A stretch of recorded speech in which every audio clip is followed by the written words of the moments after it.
Alhamdulillah, alhamdulillahirabbil alamin wa bihi nasta'inu ala umuri dunya waddin. Wassalatu wassalamu ala asyrafil anbiya'i wal mursalin sayyidina wa habibina wa syafi'ina Muhammadin wa ala alihi wa sahbihi wa man tabi'ahum bi ihsanin ila yaumiddin. Asyhadu an la ilaha illallah wahdahu la syarika la al-malikul haqqul mubin wa asyhadu anna Muhammadan abduhu wa rasuluh shadiqul wa'dil amin. Amma ba'du. فقال المصنف رحمه الله تعالى ونفعنا به وبعلومه في الدارين آمين. Min atharil ma'asi. Sekarang kita akan membahas tentang pengaruh-pengaruh maksiat. Jadi kalau ada orang berbuat maksiat, berbuat dosa, itu kira-kira pengaruhnya apa saja? Walil ma'asi minal atharil qabihatil madmumah. Al-madarrati bil qalbi wal badani fid dunya wal akhirati ma la ya'lamuhu illallah. Walil ma'asi, dan bagi kemaksiatan-kemaksiatan ya, minal athari itu ada atharnya, ada pengaruhnya. Jadi perbuatan kemaksiatan, perbuatan dosa itu ada pengaruh. Pengaruh yang seperti apa? Al-qabihatil madhmumah, yang jelek lagi tercela. Selain itu, al-madarrati bil qalbi, membahayakan hati seseorang. Tidak hanya itu, wal badani, dan juga badannya. Contoh kalau misalkan kemaksiatan ya, yang dilarang oleh Islam adalah minum minuman keras, contohnya. Ya kan? Mungkin ketika minumnya dalam keadaan fly-nya mungkin masih enak, mungkin merasa enak. Padahal pertama, dia itu secara sains saja itu kan saraf-sarafnya ketika minum khamr itu kan ada beberapa yang putus. Makanya kemudian dia merasa fly. Itu membahayakan pada jiwa seseorang. Sehingga kalau orang terus minum-minuman nanti akan ketagihan. Nggak ada minuman sedikit tangannya sudah kayak gini. Gemetar karena ketagihan. Begitu juga dengan narkoba. Jadi selain dia itu mempunyai pengaruh buruk, jelek pada badan juga jelek juga, ada pengaruh buruk juga kayak gitu. Selain kepada hatinya, dia akan lupa kepada Allah, dia akan melakukan perbuatan yang bahkan membunuh orang lain. Ya kan? Kemarin ditemukan kasus itu bukan di Jawa, entah Sulawesi ataupun Nusa Tenggara. Seperti itu, ada seorang anak melakukan hubungan suami istri dengan ibunya sendiri. Na'udzubillah tsumma na'udzubillah min dzalik. Kenapa? Karena keduanya minum minuman keras. Ya minum, mungkin ya nyoba minum seperti itu. Ternyata keduanya melakukan. Sehingga apa akhirnya masyarakat yang kampungnya mengusirnya. Mengusirnya. Itu aib bagi kampung itu. Ya polisi untungnya datang menenangkan. Sehingga kalau tidak ada polisi mati mungkin sudah dua orang itu. Bayangkan anaknya dan ibunya. Diresmikan. Kenapa? Minuman keras diresmikan. Nah, apalagi minuman kerasnya memang diresmikan, dikasih tanda tangan. Ya kan hanya formalitas saja, setelah beberapa bulan kemudian orang pada kritik baru kemudian saya tidak jadi diresmikan seperti itu. Yang jelas-jelas diharamkan di dalam Al-Qur'an. Di dalam hadis kok ternyata mau dilegalkan. Apakah kejadian yang ada di NTT ya kan disebabkan siapa Lais Kodat siapa? Lais Kodat apa itu gubernurnya itu? Yang mereka kan memang meresmikan itu. Victor Lais Kodat. Kan memang meresmikan dan dia adalah orang Kristen. Memang meresmikan itu. Lalu entah kemudian ada kan banjir ya? Banjir apa longsor apa itu? Angin. Apakah itu disebabkan musabab ini? Bisa jadi iya. Karena tidaklah kemudian Allah mengirimkan tentaranya berupa musibah itu lalu kemudian tidak ada sebab sebelumnya, ya tidak mungkin. Ya bisa saja Allah berkehendak begitu, tapi umumnya Allah akan mengirimkan seperti itu ketika sebelumnya ada penentangan. Kan seperti ini. Nah, itu diantaranya adalah minum-minuman keras itu membahayakan. Fid dunya wal akhirat, di dunia akhirat. ma la ya'lamuhu illallahu, yaitu bahaya pada sesuatu yang memang Allah yang memang hanya Allah yang mengetahuinya. Jadi kita nggak tahu, hanya Allah yang tahu. Apa saja faminha? Di antaranya adalah hirmanul ilmi, diharamkan untuk mendapatkan cahaya ilmu. Dia akan tercegah mendapatkan cahaya ilmu. Susah untuk menghafalkan, susah untuk memahami keilmuan. Kenapa? Fa innal ilma nurun. Karena ilmu itu bukan menurun ya. Karena ilmu itu adalah cahaya. Mentang-mentang anaknya kiai nanti bilang, al ilmu nurun, ilmu itu menurun dari bapaknya ke anaknya. Enggak, Mas. Ilmu itu dicari, Mas. Ilmu itu dipelajari, ngaji. Ya kan? Orang kan sampai ngajinya dari Vietnam ke Indonesia. Dari Indonesia pergi lagi ke Hadramut, pergi lagi ke mana-mana tempat. Itu tujuannya apa? Kan untuk mencari ilmu. Dan nanti ketika pulang, liunziru qaumahum idza raja'u. Nanti ketika pulang nanti akan memberikan pencerahan kepada kaumnya, memberikan peringatan kepada kaumnya. Bukan mau jalan-jalan itu. Antum ke sini mau jalan-jalan dari Vietnam itu. Hendak kan? Mau belajar memang. Datang ke Malang itu memang mau ngaji, mau menghafalkan Quran, ya kan? Mau belajar kitab, mau belajar ilmu agama, seperti itu. Jadi karena ilmu itu cahaya adalah ketika orang melakukan maksiat kan ada nuktah katanya. Ketika satu maksiat nanti ada nuktah, satu titik hitam. Terus kalau banyak itu kan nanti akan menutupi. Fa innal ilma nurun, karena ilmu itu cahaya, yagdhifuhullahu fil qalbi, yang Allah letakkan. Yagdhifu arti asalnya adalah mencampakkan, melemparkan kayak gitu. Kayak gitu. Qadhafa yagdhifu. Nah, tapi Allah di sini meletakkan fil qalbi, dalam hati seorang manusia. Wal maksiyatu tudfi'u dzalika nura. Sedangkan maksiat bisa memadamkan cahaya itu. Bisa memadamkan cahaya itu. Ada santriwati terus kemudian kok main TikTok kayak gitu. Joget-joget nggak jelas. Apalagi jogetannya itu bisa menimbulkan syahwat. Cocok nggak kira-kira seorang santriwati? Karena memang di TikTok mayoritas perempuan yang ikut itu. Ada santriwati kemudian liburan atau apa pulang ke rumahnya, kemudian apa main TikTok kayak gitu, lalu joget-joget nggak jelas. Pantas nggak kira-kira? Ya sebenarnya bukan hanya santriwati, santri juga gitu kan. Apalagi santri joget-joget, Sarung nih. pakai sarung juga, gitu ya. Iklan. Yang lebih aneh lagi, ketika ada istri dari seorang ustadz, ya kan, istri seorang ustadz main TikTok joget-joget nggak jelas dan dibela oleh suaminya. Dan ini ustadz terkenal ya, mungkin antum pernah dengar, lagi viral. Seharusnya apa? Jika memang salah, jangan kemudian membawa-bawa dalil. Kemudian menurut Syafi'iyah berjoget itu adalah mubah. Joget seperti apa dulu? Dan ini ustadz kondang, membela istrinya mati-matian dan masuk TV. Masuk TV di mana-mana ini, viral. Pembelaannya kepada istrinya. Na'udzubillah min dzalik ya. Seharusnya sadar ya. Sadar dan dikasih nasihat istrinya itu agar tidak melakukan hal seperti itu lagi. Kan memalukan, istrinya ustadz loh. Anggap istri saya misalnya, terus kemudian main TikTok joget-joget, tak kemplang sama saya itu. Kan seperti itu. Misalnya, ya ini asli nih, yang ustadz ini asli nih, yang di TV ini. Lalu kemudian dia menukil kitab-kitab juga gitu tentang masalah ar-raqs. Raqs itu menari. Tapi kan ada ketentuannya, menari seperti apa dan siapa yang melakukan dan di mana. Di TikTok itu dilihat berapa orang? Di YouTube atau TikTok atau pokoknya di media sosial yang ngelihat berapa orang? Satu orang lah. Ratusan bahkan ribuan orang.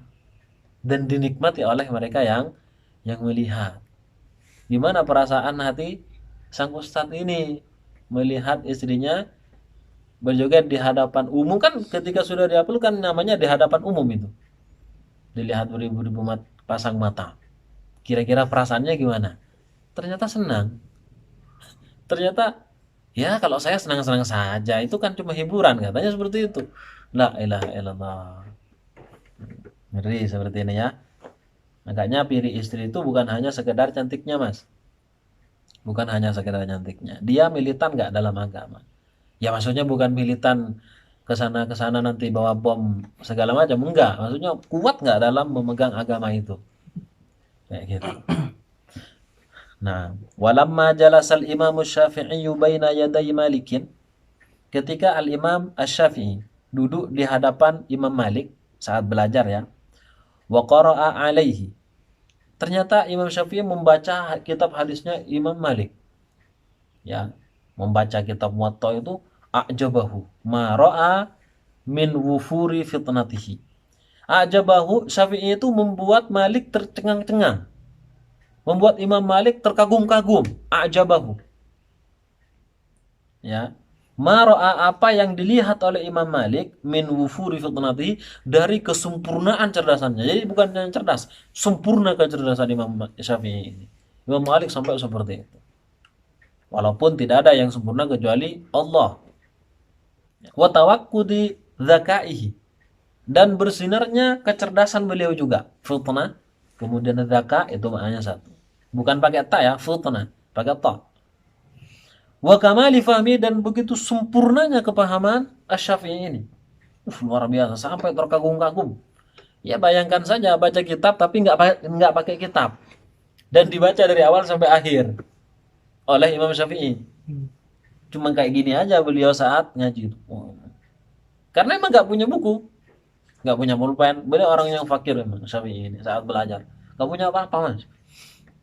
Nggak punya apa-apa mas. Jangankan sampai hiburan seperti HP, pulpennya saja sama apa namanya itu, Kertas. sama kertas nggak punya.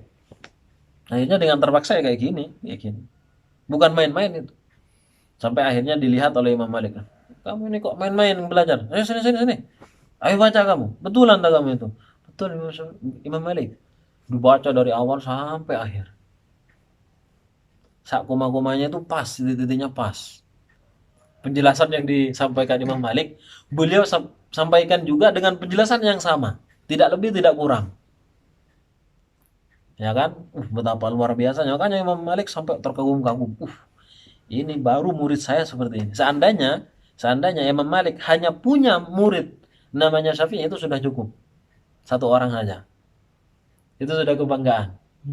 Dilanjutkan oleh Imam Syafi'i, dia punya murid Ahmad bin Hambal. Seandainya Imam Syafi'i punya murid hanya Ahmad bin Hambal, itu sudah satu kebanggaan. Nggak usah punya murid yang lain. Satu aja. Gitu ya. Jadi luar biasa. Faqala, kemudian beliau berkata, inni arallaha qad alqa ala qalbika nuran. Sesungguhnya aku berkeyakinan bahwa Allah telah meletakkan kepada hati engkau wahai Syafi'i nuran, satu cahaya. Fala tutfi'hu bimadlamatil maksiyati, maka janganlah engkau padamkan cahaya itu dengan kegelapan maksiat. Karena kemaksiatan itu bagaimanapun akan merusak ya. Oleh karena itulah Asy-Syafi'i pernah bercerita. Apa kata ceritanya? Wa qala Asy-Syafi'i rahimahullah. Beliau bercerita, syakautu ila waqi'in su'a hifdhi fa arsyadani ila tarkil ma'asi wa qala alam bi anna al-ilma fadlun wa fadlullahi la yu'tahu asi. Aku pernah, kan salah satu guru beliau itu Waqi'. Salah satu guru beliau selain Imam Malik itu Waqi'. Gurunya banyak sekali beliau ini. Muslim bin Khalid Az-Zinji saat ketika di Mekah, kemudian Waqi'. Beliau kan pindah-pindah. Ya kan? Termasuk juga di perkampungan Bani Hudzail. Itu para masyayikhnya di sana. Ke Mekah, kemudian ke Madinah, ke Irak, ke Mesir terakhir, dan meninggal di Mesir. Itu semua belajar beliau itu. Walaupun sudah tua tetap beliau mengambil faedah, meriwayatkan hadis dan sebagainya. Syakautu ila Waqi'in, saya mengadu kepada Imam Waqi', gurunya. Su'a hifdhi, terhadap jeleknya hafalanku. Jadi beliau pernah enggak hafal-hafal gitu. Fa arsyadani ila tarkil ma'asi, kemudian beliau memberikan irsyad, memberikan arahan kepada saya untuk meninggalkan maksiat. Katanya Imam Waqi', ya sudah, tinggalkan maksiat saja. Waqala, dan beliau berkata, i'lam bi annal ilma fadlun, ketahuilah bahwa ilmu itu satu keutamaan. Wa fadlullahi la yu'tahu asi, sedangkan keutamaan Allah tidak akan diberikan keutamaan itu asi terhadap orang maksiat. Nah, ini bagus ini. Seiran dari beliau. Nah, nah. Wa minha, dan di antara atharul ma'asi juga hirmanur rizki. Rizkinya itu dicegah oleh Allah. Ingat ya, rizki bukan hanya harta ya. Kita sehat, kemudian kita diberi keselamatan, itu juga rizki. Bahkan kita punya istri, punya anak, itu juga rizki. Jadi semua yang kita nikmati, fungsinya tangan ada, fungsinya itu lain lagi. Telinga berfungsi, mata berfungsi, itu merupakan rezeki juga. Wafil musnad, di dalam musnad Al-Imam Ahmad disebutkan, innal abda la yuhramu ar-rizqa bidzambi yusibuhu. Sesungguhnya seorang hamba la yuhramu, akan diharamkan, dari ahrama yuhrimu ya. La yuhramu, akan diharamkan atau dicegah di sini maksudnya ar-rizqa, terhadap rezeki, bidzambi yusibu, dengan sebab dosa yang ia kerjakan. Waqad taqaddama, dan ini pembahasan telah lalu. Wa kama anna taqwallahi majlabatun lirizqi, sebagaimana takwa kepada Allah itu bisa menarik rezeki, fatarkut taqwa majlabatun lil fakri, maka meninggalkan ketakwaan itu juga akan menarik pada kefakiran, akan mendatangkan kepada kefakiran. Fama ustujliba, maka tidak akan ditarik rizkun, satu rizki, bimithli tarkil ma'asi, dengan seperti meninggalkan maksiat. Artinya rizki itu akan bisa ditarik dengan cara meninggalkan kemaksiatan. Bisa berupa zahir, bisa berupa tidak zahir, batin. Wa minha, dan diantaranya juga wahsyatun yajiduhal 'asi fi qalbihi bainahu wa bainallah, rasa takut yang akan ditemui al-'asi oleh orang yang bermaksiat, fi qalbihi, di dalam hatinya, bainahu wa bainallah, antara dirinya dan antara Allah. Bagaimanapun orang yang bermaksiat, walaupun tidak ketahuan, dia akan merasa takut gitu. Takut nanti diazab oleh Allah sekarang ini. Tiba-tiba dia bermaksiat, nanti keluar rumah langsung diazab. Jadi ada rasa takut ya. Gak ada orang yang bermaksiat kemudian benar-benar merasa tenang. Apalagi dia seorang muslim. Tetap di hatinya akan ada rasa takut. Ada rasa penyesalan. Jadi itu yang akan terus menghantuinya. La tuwazinuha wa la yukarinuha laddatun aslan. Maka dia tidak akan bersama dengan kelezatan secara asalnya. Jadi orang-orang yang ini ya, orang muslim secara khusus, dia yang pergi ke diskotik kemudian main perempuan, di hatinya tetap, hati paling kecilnya tetap ada rasa bersalah. Walaupun di luarnya dia mungkin merasa, wah saya sekarang bebas, ada minuman keras, ada narkoba, ada perempuan, segala macam. Tapi tetap di hatinya, saya ini gimana ya? Saya melakukan ini nih, kira-kira dimurkai oleh Allah apa enggak? Kalau dia orang muslim, dia di dalam hatinya akan ada rasa seperti itu. Secara tidak sadar. Gitu ya. Nah, jadi dia tidak akan merasa lezat secara asalnya. Dia hanya memaksakan diri saja. Hanya memaksakan diri saja untuk berbuat seperti itu. Walaupun hati kecilnya itu berbicara jangan. Walau ijtama'at lahu ladzatud dunya bi asriha. Nah, ya kan? Walaupun telah berkumpul bagi dia kelezatan dunia secara keseluruhan. Ini ada, maksiat ini ada, lengkap semuanya. Tapi tetap di hatinya akan berkata bahwa perbuatannya itu salah. Orang yang membunuh, yang tega membunuh dengan cara tidak benar ya, itu di hatinya mesti akan ada rasa bersalah. Walaupun dia sampai terjadi mutilasi ya, seperti yang dilakukan oleh siapa itu, Rian dulu itu, Rian Jombang, itu kan memutilasi lebih dari belasan orang. Orang dibunuh hidup-hidup mas, kemudian dimutilasi atau mutilasi. dipotong-potong, tangannya dipotong, lehernya dipotong, dijadikan diwadahi kresek merah ya, tahu kresek merah, lalu dikubur di belakang rumahnya. Itu kan belasan orang.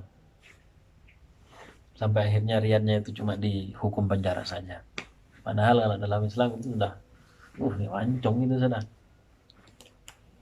Dan di penjara dikasih makan, dikasih minum.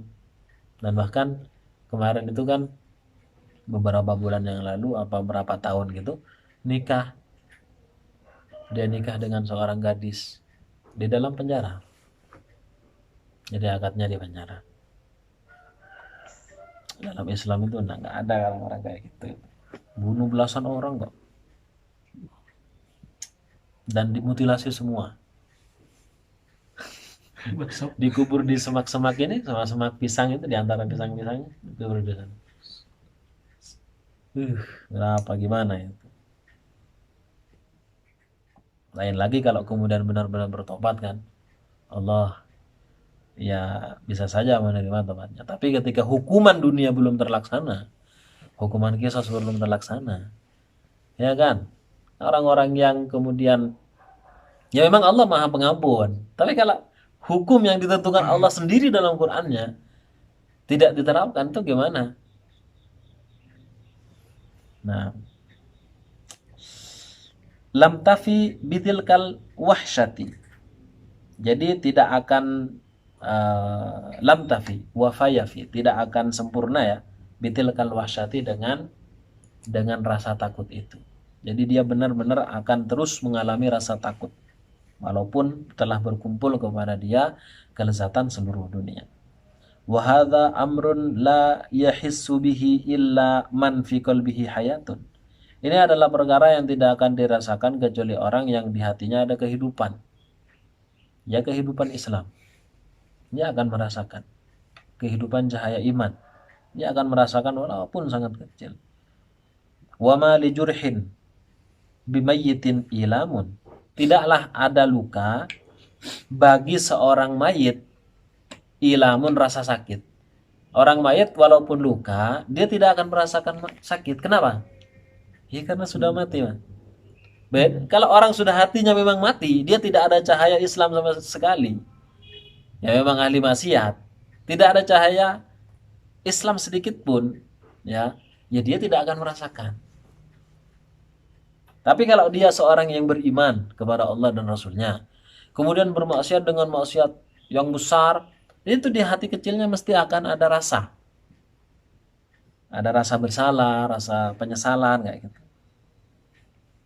Walau lam tatruk adz-dzunuba illa hadran min wuqu'i tilkal wahsyah lakana al-aqilu hurriyan bitarkiha. Seandainya tidaklah ditinggalkan dosa itu illa hadran min wuqu'i tilka al-wahsyah, kecuali berhati-hati dari terjatuhnya pada rasa takut itu, lakana al-aqilu hurriyan bitarkiha, maka hendaklah orang yang berakal itu bebas, lebih bebas untuk meninggalkannya. Wa syaka rajulun ila ba'dil arifin. Seseorang mengadu kepada sebagian ahli ma'rifat wahsyatan yajiduha fi nafsihi. Jadi dia menemukan rasa takut di dalam dirinya. Cuman enggak jelas apa itu kira-kira. Faqala lahu, kemudian orang tersebut berkata kepadanya, idza kunta qad auhashtaka dzunuba au hashatka dzunubu fada'ha idza syi'ta wasta'nis. Jika engkau qad auhashatka adz-dzunubu, telah membuatmu takut perbuatan dosa, jika engkau telah dibuat rasa takut oleh perbuatan dosa kayak gitu loh, fada'ha, maka tinggalkanlah dosa itu, idza syi'ta wasta'nis, jika engkau mau, wasta'nis, dan bersikaplah tenang. Jadi yaitu karena dosa itulah yang kemudian membuat rasa takut di dalam hati seseorang. Walaysa 'alal qalbi amarra, dan tidaklah ada bagi seorang amarru ya, walaysa 'alal qalbi, dan tidaklah 'alal qalbi atas hati, pada hati, amarru itu lebih pahit min wahsyati dzambi 'ala dzambi, daripada rasa takutnya dosa 'ala dzambi, di atas dosa. Wallahul musta'an. Maka Allah lah penolong kita. Jadi ketakutan yang sangat besar sebenarnya adalah melakukan dosa di atas dosa yang lain. Jadi terus bertumpuk-tumpuk seperti itu.